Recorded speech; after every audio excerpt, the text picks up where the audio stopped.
Masih ingat dengan Ashabul Ukhdud yang diabadikan oleh Allah Subhanahu wa taala di dalam Al-Qur'an. Ashabul Ukhdud dibantai habis oleh pemerintahnya. Masukkan ke parit, dibakar, ada yang dimasukkan ke dalam penggorengan, digoreng.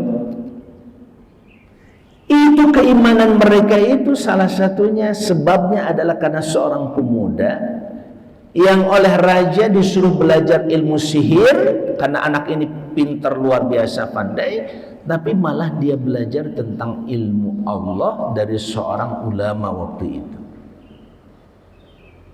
Yang kadang-kadang dia harus mengelabui rajanya. Dia datang dulu kepada alim, baru datang kepada tukang sihir. Tapi dia nggak pakai ilmu sihirnya itu. Justru ilmu yang dipelajari dari Allah Subhanahu wa taala melalui ulama itu yang membuat akhirnya ketahuan, raja marah dan mencoba dia akan dibunuh. 3 kali percobaan untuk dibunuh, dibuang ke laut nggak bisa, dijatuhkan di atas bukit pun tidak bisa, dengan cara apapun tidak bisa. Akhirnya sang pemuda singkatnya mengatakan, kalau memang Anda, wahai raja, bersikukuh ingin membunuh saya, caranya begini.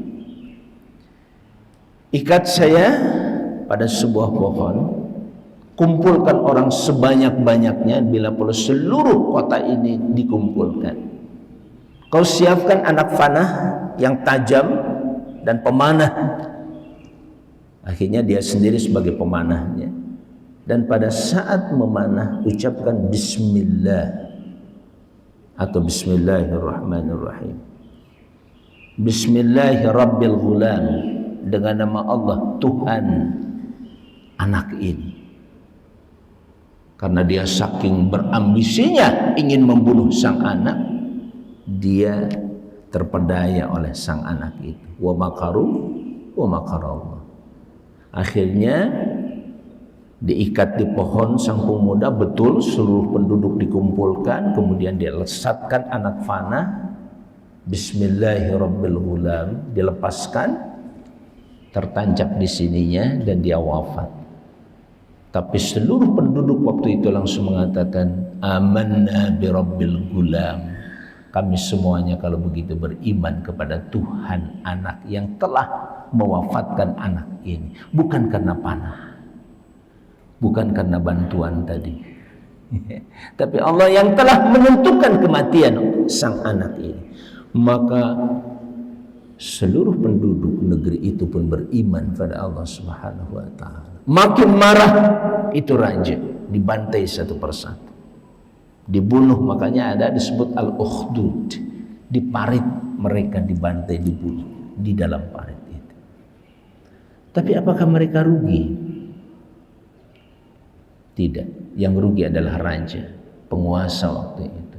Jadi Bapak Ibu sekalian yang saya muliakan, siklus kekuasaan dari dulu begitu. Halo? Siklus ya, putaran kekuasaan itu dari dulu ya begitu, sifat dan watak. Cenderung ketika dia berkuasa ingin terus berkuasa, nggak mau turun. Itu dari dulu. Makanya selalu para filsafat politik itu membuat aturan-aturan dan rumusan-rumusan, misalkan bahwa kekuasaan itu cenderung untuk absolut. Kalau orang nafsunya tidak dikendalikan, maka dia cenderung akan absolut. Kalau absolut itu cenderung nanti jadi diktator. Semoga Allah melindungi kita dan negara yang kita cintai. Lagi-lagi saya katakan hafidhakumullah, mudah-mudahan Allah melindungi kita. Yang pertama itu penting.